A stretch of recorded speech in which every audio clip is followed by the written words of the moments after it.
Good morning. Welcome back to Entrepreneur Country TV. We had an incredible Entrepreneur Country forum last week at the Royal Institution of Great Britain on Albemarle Street in London. 600 Davids, Goliaths, and citizens brought together in that glorious auditorium where some of the great British scientists, innovators have released their discoveries to the world. We'll be sharing with you today the major events, speakers, and insights from the Entrepreneur Country Forum.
We kicked off the day with the first session on platforms and ecosystems, which are not the same thing. There's an important distinction between those two terms, but both are equally important in how we understand and build the smart home.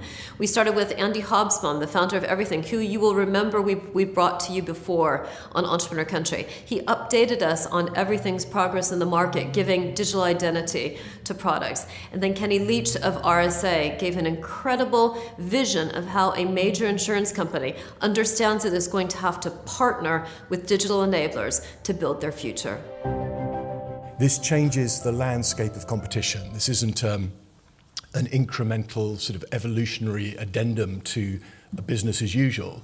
This actually fundamentally changes the nature of how you go to market and how you compete as a business if the physical thing that you make is now connected and has a digital presence in the cloud and a set of computational services and capabilities. The home insurance industry is about a £7 billion a year industry.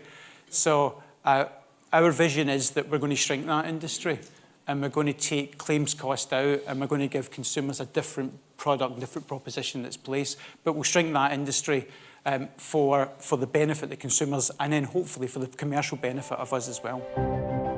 We always have great entrepreneurial keynotes at Entrepreneur Country, and this time we had 5. We had Philippe Carol of BlaBlaCar in from Paris, and we had Alberto de Lama, who shared with us a story from the heart of Madrid on how he built Nexium and sold it to Nielsen. We had Michael Mazinski, who's built London Advertising. It was one of the most profitable advertising firms in the world, building the brands of companies like Mandarin Oriental. Dan Wagner talking about his entrepreneurial journey and why it's not always up, up, up, but sometimes it's pick me up. And then finally, Michael Tobin, OBE, who shared an incredibly personal backstory on what has led him to become an incredible leader. So in terms of platform, that's the product reality behind this idea of platform, is having a very simple standard product where people can automatically go and create supply. So that is for drivers posting a trip that they want to do, and for passengers go and look up that supply. When I was 25, I decided to jump into the startup business. Obviously, it was 1997. The word startup doesn't even mean anything, okay? And I did it with my friend Carlos from university. He was my classmate. And 2 of his brothers. They were telecommunication engineers. So that was the beginning. So 2 business people, Spanish business people, and 2 telecommunication engineers with little money, little experience, no contacts. What could possibly go wrong? I'm going to very briefly discuss my career, my journey from being a Goliath to a David and how it's impacted the structure of my industry. And the message I have for anyone who works in a Goliath or for a David at the moment is that by being liberated to think about your industry in a fresh way, you can see opportunities. And the whole concept around trying to create something new is full of pitfalls and full of challenges. And you just need to get on with it, pick yourself up, have another go, which is exactly what I'm going to do, what I will continue to do probably forever. You'll probably see me standing here in another 2 years or 3 years or 4 years talking about the next idea I've got. Leaders' jobs are simply to create more leaders in business. Okay? That's all you need to do. If you can create a vision and impart that vision to everybody, you've employed them to be the best possible people in their jobs. So why would you profess to know more about their roles than they do? So why would you tell them what to do? But if you can say, this is the direction we're heading in, right? Now, good luck. You don't have to manage them. It was an incredible day with really good speakers, and the takeaways were from how the technical architecture of these businesses changing, with Paul Tarantino of Mapper Technologies giving his view on data, as well as Jeremy Waite on Salesforce.com. Roland Hess arrived from Germany with the RWE Global Energy Company perspective. And then we heard from Antoine de Kervilliers at Amadeus IT Group talking about the transportation industry, and many more speakers sharing their visions and their insights. If I could give you any advice from the experience we've had across working with global businesses, it's don't bore the ocean. I mean, we've spoken to companies that have said, yeah, we've had these amazing meetings, we've had every stakeholder flown in from all over the world, and we've all sat around a table, and we've got 100 use cases, and we're going to monetize data, and we're going to change the world. And unfortunately, we've never seen one of those projects be successful. So the way to start is quite simply small. And it's all part of an ecosystem. So it's publishing APIs, publishing web services, publishing standards, working along standards, and so on and so on.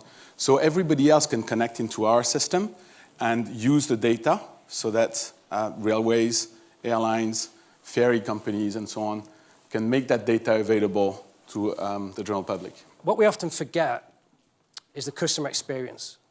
How do we create so much value that people want to use our service, instead of just jumping straight in with an amazing technology or a new idea, and then just thinking, how can we value this? How can we kind of put stuff on it?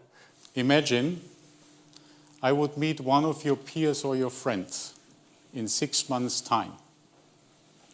And I'm asking your friend or your peer, what did you change in these 6 months on the way you work daily in order to improve your performance, and how did you measure the improvement? You believe in the ecosystem and the ecosystem economics. And with a very different hat, I believe in ecosystems and the importance of connecting people to each other. Well, this is the LinkedIn me, and this is the Facebook me. And then Twitter came along, and it said, what about you being both? One thing people are going to crawl over is, have you had a data breach? How valuable is your data sets? And every bit of data has a value. Everyone has agreed on that. We have created a platform in the coalition for the David and Goliath dance, which I just love the language of Entrepreneur Country, so I have my cheat sheet with me here so I can use some of it. The smart home world, the smart device world is so agile, so energetic. There's such a race to market that people take shortcuts. People reinvent the wheel all the time. It's important to have a vision. It's important to have a strategy. You've got to have a great business plan. You've got to have a management team that can deliver it, and you've got to have some money. Crowdfunding improves the flow of information between investors and companies, and between companies and investors. We've gone from a single monolithic platform to thinking about a federated platform, which is shared economy, to now a David and Goliath platform. We can all look to have that vision to drive something forward, but without the right people, without the best talent around us, can we really get there as effectively as we can? For 15 years, I ran a digital enabler that danced with 2 industrial giants. And the key point here is it was 2. It wasn't 20, and it wasn't 200. My big message to all you entrepreneurs is focus. Thank you to all of you who came, who made it happen with your partnership, being part of the smart home ecosystem that Entrepreneur Country is powering. All of the photos and the videos are on the Entrepreneur Country site and Facebook pages. We look forward to your contribution ongoing in building the smart home ecosystem, building Entrepreneur Country, and contributing to this digital future.